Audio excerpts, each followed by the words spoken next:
Good morning, Brew Daily Show. I'm Neal Fryman. And I'm Toby Howell. On today's pod, why the Sam Altman drama is just the tip of the iceberg for the war over AI. Then it's a tough time to be a visionary CEO these days. The chief exec of autonomous driving company Cruise is also heading for the door. It's Tuesday, November 21st. Let's ride.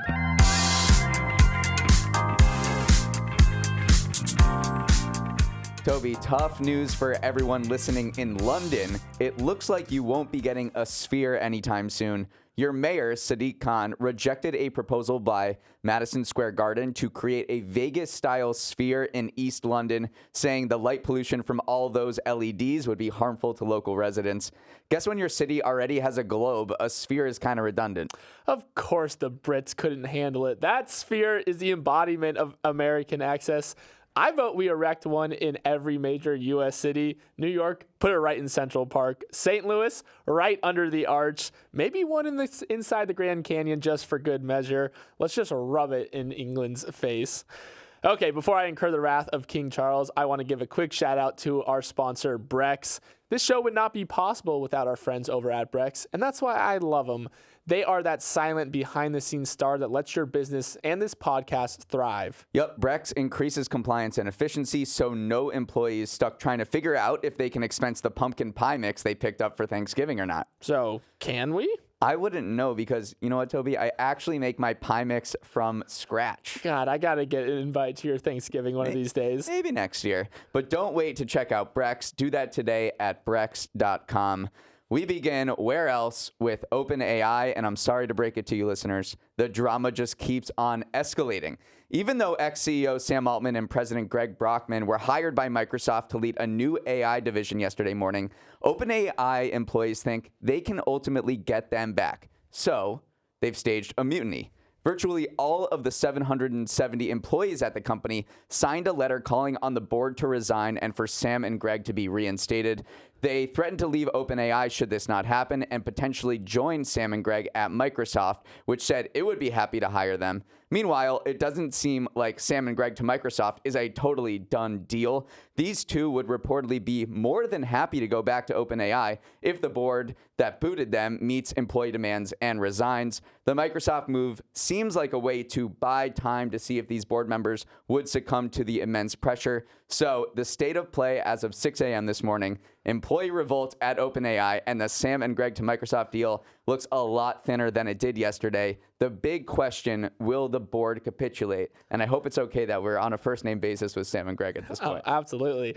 Yeah, essentially what we're seeing play out in real time is this battle between maybe the doomers and the tech optimists. The doomers include some of AI's board members, which run that nonprofit whose stated goal is developing AI for the benefit of humanity. And then you have the tech optimists on one side who think the only way forward is forward. You should keep developing, keep innovating, rather than rein anything back in. And we are literally seeing this play out in this kind of board struggle between employees and the board members. So right now, it's resoundingly clear that if they continue on this current path, OpenAI will have no more employees because nearly all of them signed this letter. Right. The doomers on the board of OpenAI that pushed out Sam and Greg, they want to slow down AI in the name of safety. But honestly, it looks like with the fact that they sparked this AI mutiny and the fact that Sam and Greg are now at Microsoft, which is a $2.7 trillion corporation that has no nonprofit board governing it, they may have kind of backfired their cause and caused these accelerationists of AI to only gain more power. I would say just scanning the AI Twitter verse and just kind of keeping your eye to the ground of what's going on in the tech conversation, that they are in the severe minority now. But we talked before the show, you're kind of more sympathetic to what they're talking about. Yeah, remember the board's pick to replace Altman is ex-Twitch CEO Emmett Shear. He is a known AI skeptic. He recently said on a podcast that the risk of doom from AI is so scary that you should S your pants. And so a recent clip has been going around and going viral right now. And basically what he's saying is that AI can begin to start solving problems like programming, chip design, material science, power production, all the things you need to actually design artificial intelligence. And so at that point, you can kind of point AI back on itself and it can begin replicating itself without humans within that loop. That scares me because a self-improving loop will make AI so much smarter than us, so much faster. Can you imagine it starts manufacturing the chips it requires to train itself? It becomes very scary, and that's why you keep seeing these existential threats against humanity. And he put it very well. For the first time, I thought about that loop developing, and I said, okay, maybe it is time we rein this thing in. Just to take the other side, what scares me is global pandemics and extreme weather events that cause billions of damage and kills a lot of people. One way to mitigate those existential threats is to develop AI. Last week, we talked about AI weather forecasting absolutely crushing traditional models. So the Sam Altman accelerationist view of many in the tech community is we need to develop this as fast as possible because, as Andreessen Horowitz leader Mark Andreessen said, and I don't know if I agree with him, but this is what he said, that not developing AI fast enough is akin to murder because we're not preventing deaths that we could have. So that's why I said at the top of the show that this is a battle for the soul of AI. You're seeing the split happen in real time. It's happening at OpenAI right now, but it's really happening across the tech community, and you're starting to see these tribes form. And right now it seems like the accelerationists are winning out.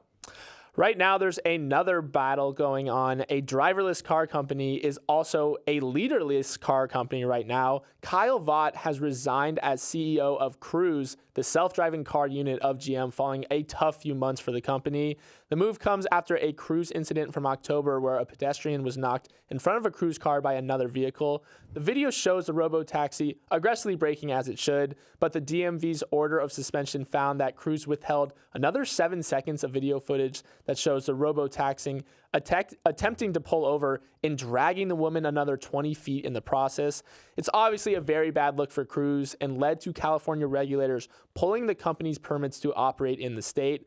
Combine that with various other embarrassing traffic snarls and mishaps it's endured, and public trust of the company has reached an all-time low. It was clear that it's time for a change, Neal, but where does this leave GM, who sunk a lot of money into this thing? This is a huge setback for GM and the autonomous vehicle industry in general. Back in 2016, GM bought Cruise for $1.1 billion, and a lot of legacy automakers did get into the autonomous vehicle space then, but they've been kind of backing out. Ford sold its stake in Argo, which was its autonomous vehicle unit, and they're saying, look, this is just not worth it. Let's stick with our bread and butter. We already got enough going on with electric vehicles. There's already enough flux in this industry. We don't need to be a part of this very expensive autonomous vehicle project anymore. But in GM has only tightened its ties with Cruise, and right now it's not looking like the right bet. It wanted to get $1 billion in revenue by 2025 from Cruise, and right now this thing is in complete shambles. Yeah, GM has envisioned spending around $700 million a quarter, basically on regulatory, legal, and reputational problems. So it's just this unending money pit. Right now, I bought it for $1.1 billion. So far, the unit has cost GM $5.7 billion. So it has not been net positive in any way.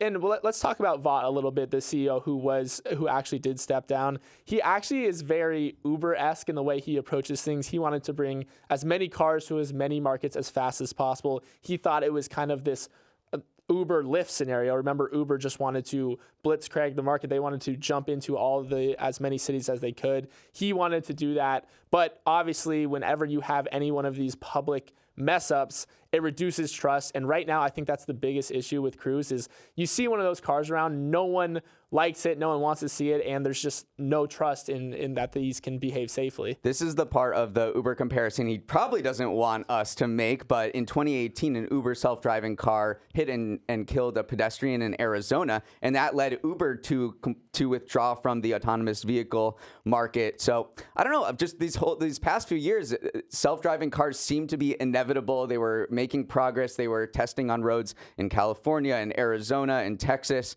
And this is kind of the first news story where I've taken a step back and I'm like, maybe they're not doing great. Maybe they're not inevitable at this point. I mean, they're so expensive. You can't mess up once. I mean, we talked about Starship yesterday. You can send a bunch of rockets and blow them up all you want. If you just have one mistake on a road with a self-driving car, then you're going to lose public trust, even if ultimately it will be much safer than human drivers, which I also believe. Also, how about this, Neal? Vaught was also he was a co-founder of Twitch alongside new OpenAI boss Emmett Shear. So definitely a crazy, crazy small world in Silicon Valley where everyone knows everyone, but obviously none of those two are in a great place to succeed right now. No, let's go to Argentina. That has no relation to Twitch, but everyone is wondering what radical plans proposed by President-elect Javier Milei is he actually going to follow through with? Remember, the self-described anarcho-capitalist won the election on Sunday, and he's promised to shake up the country with his anarcho-capitalist ideas. One of those ideas is dollarization, which is a big deal and complicated. And Toby and I want to break it down for you so you can break it down for your family over Thanksgiving dinner. At a high level, dollarization means exactly what it sounds like, switching out your country's local currency and adopting the US dollar instead. The goal is to stop inflation. Argentina is experiencing hyperinflation with prices jumping 140% annually.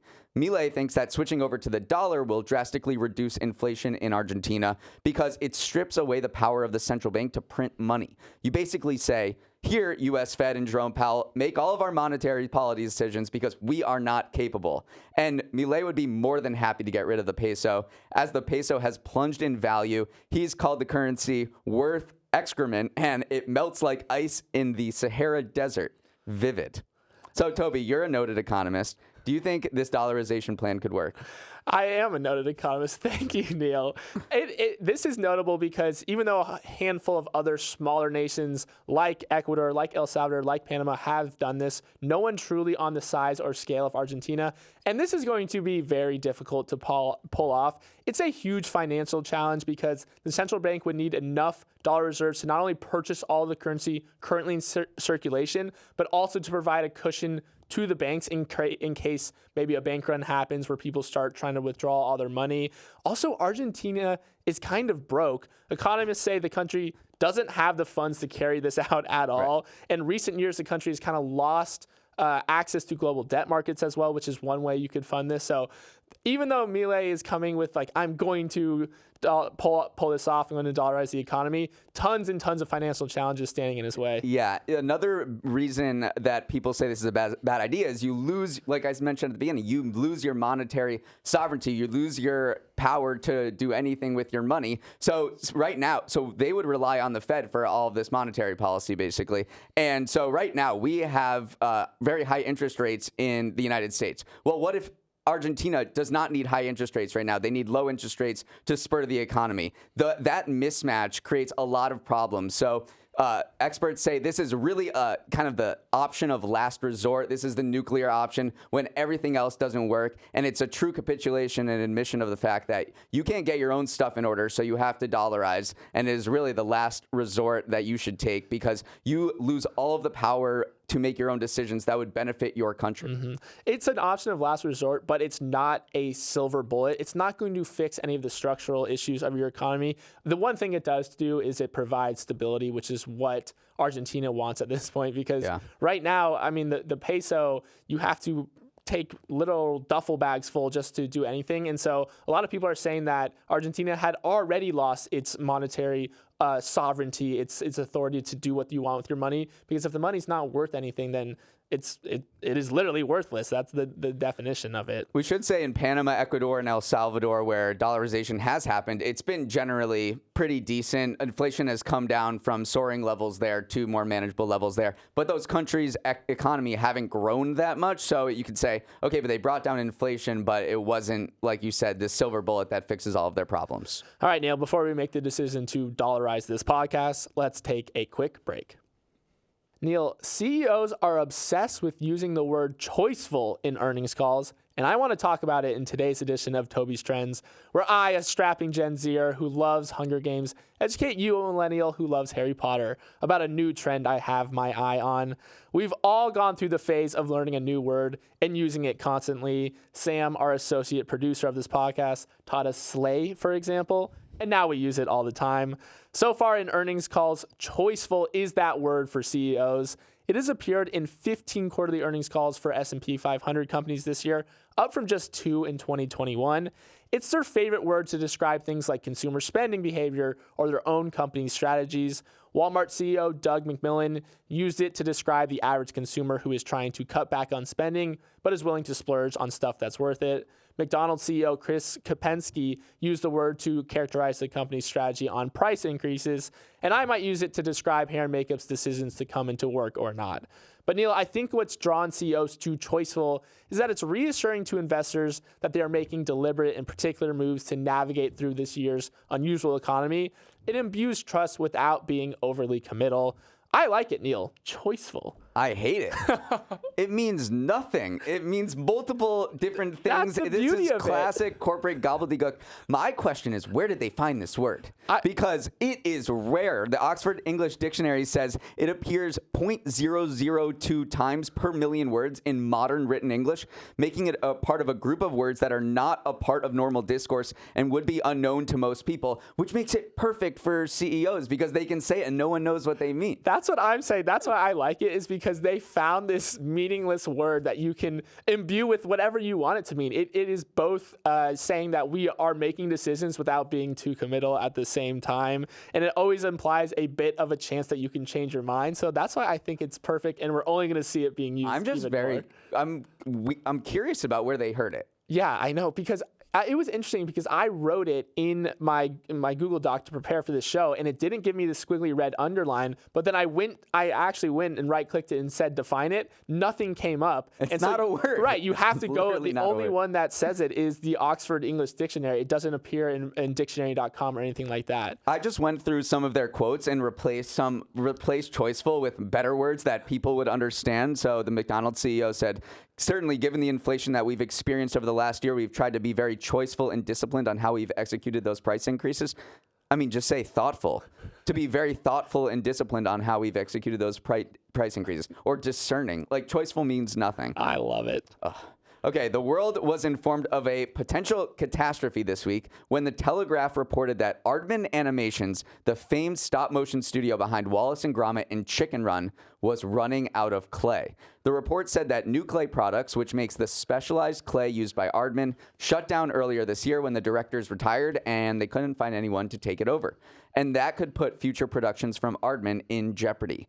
This was devastating news for all of us who dressed up as Wallace for Halloween as a kid, but perhaps a ray of hope. Aardman assured the public that it had enough clay on hand for upcoming productions, but only because it knew its supplier was shutting down and hoarded the rest of its clay stock, almost 900 pounds worth. That should be enough for 2 years.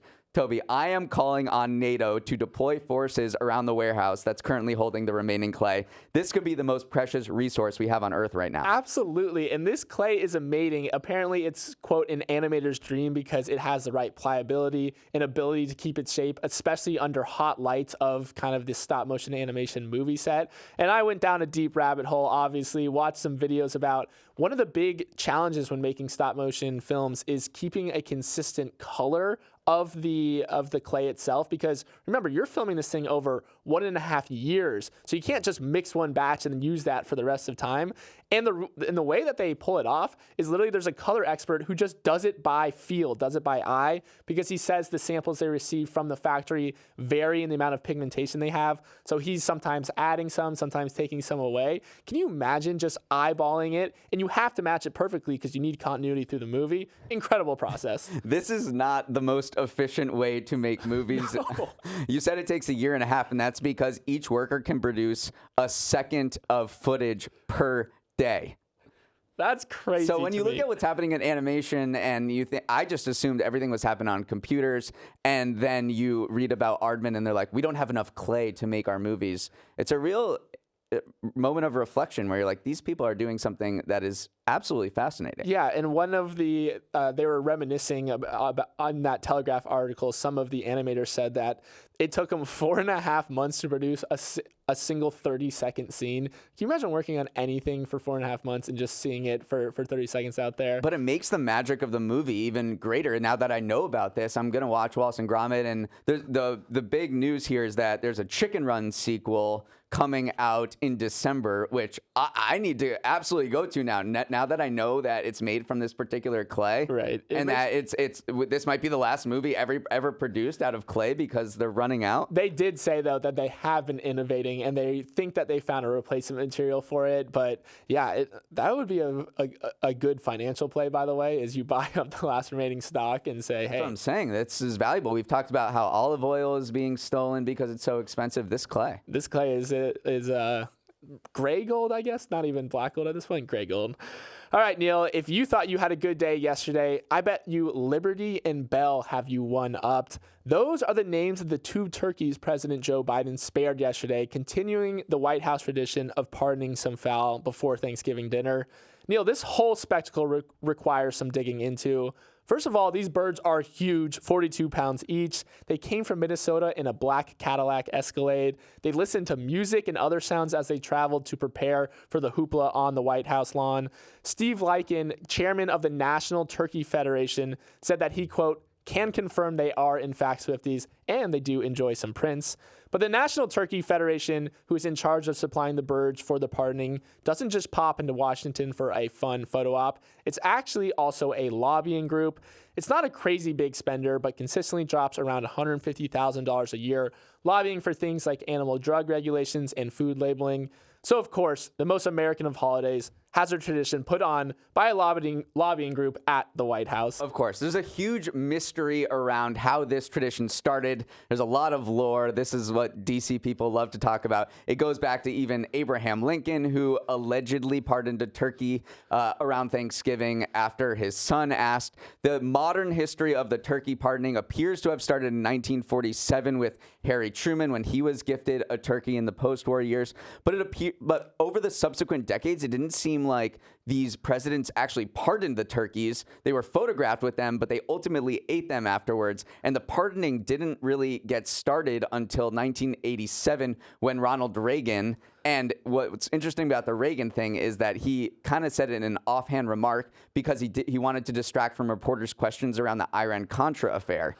Somehow the turkeys got looped into a massive global event. But yeah, H.W. Bush was the first to offer a official turkey pardon, and presidents have been doing it ever since. Also, it was Joe Biden's birthday yesterday, and he made some joke kind of about his age. He says, I just want you to know it's difficult turning 60. And he also said that this is the 76th anniversary of the event. So who knows when he thought it actually started.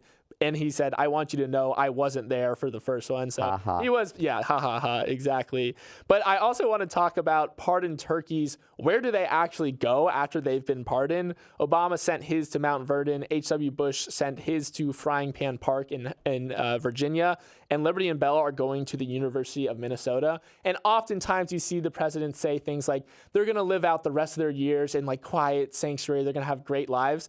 But their lives definitely don't last years because these turkeys have been bred in order to be eaten. And so they are much, much bigger than natural wild turkeys. And the problem is that their bodies are so big that their organs, which are meant for much smaller birds, can't support the weight. So it's kind of a very sad thing. Even these turkeys that are supposed to live in luxury for the rest of their days don't have that many days left. Well, on that happy note, oh, Jesus. That is our show for this Tuesday. A reminder, if you're brining your turkey, you're going to want to start getting that ready. T-minus 2 days. Want to get a hold of us for any reason? Email morningbrewdaily@morningbrew.com and we'll do our best to respond. Let's roll the credits. Emily Milliron is our editor and producer. Samantha Velez is our associate producer. Uchenna Waogu is our technical director. Billy Menino is on audio. Hair and makeup, we pardon you. Live and let live, right?